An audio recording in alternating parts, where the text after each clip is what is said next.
I'm on a trading estate just outside Bristol, and in amongst the usual builders merchants and burger vans, behind me there's this humble, unassuming building. In here, engineers are working on a groundbreaking and world-leading project. Welcome to Bloodhound.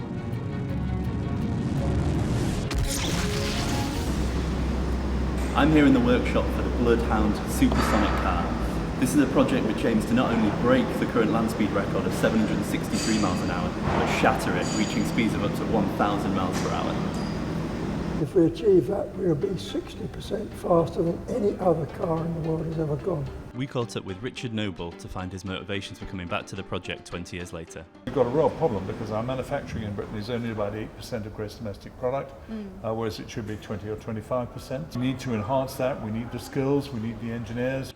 So Bloodhound aims to inspire the next generation with educational programmes.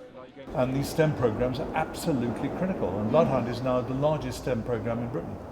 And last year we moved 101,000 school kids through.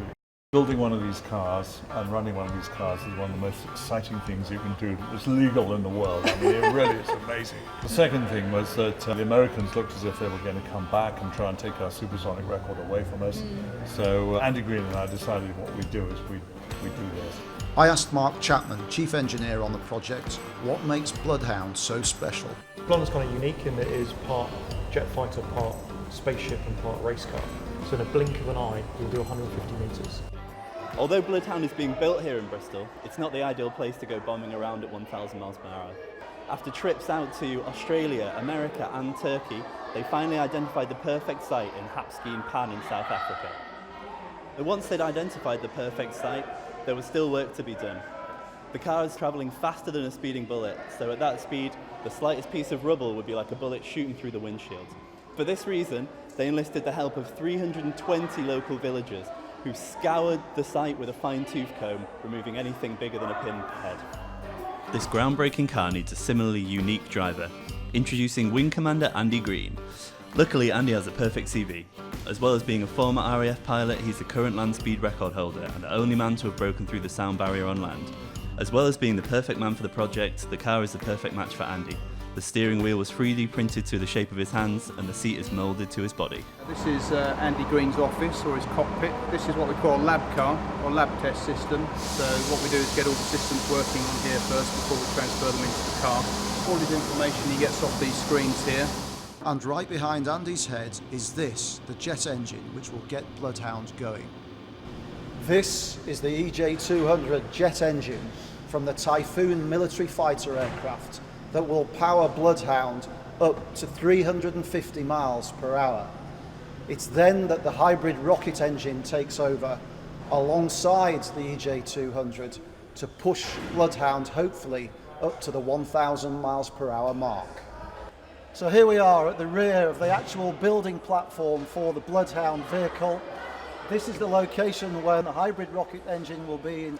The fuel tank here will be placed on the back of Bloodhound, and the fuel pump to which is attached to a Jaguar V8 supercharged engine.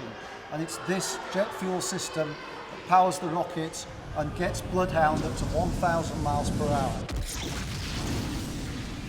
So of course a huge challenge of the project is getting the car from 0 to 1,000 miles per hour. But another equally big challenge is to get it back from 1,000 miles per hour down to 0 with everyone home safe. I spoke to systems engineer Joe Holsworth to tell us more about how Bloodhound slows down. Initially let the car just coast for the first few seconds. It gets down to about 850, 800 miles an hour, and then we open the air brake doors. That will then slow us down to around 200 miles an hour, at which point we can use the wheel brakes to slow down the car the rest of the way.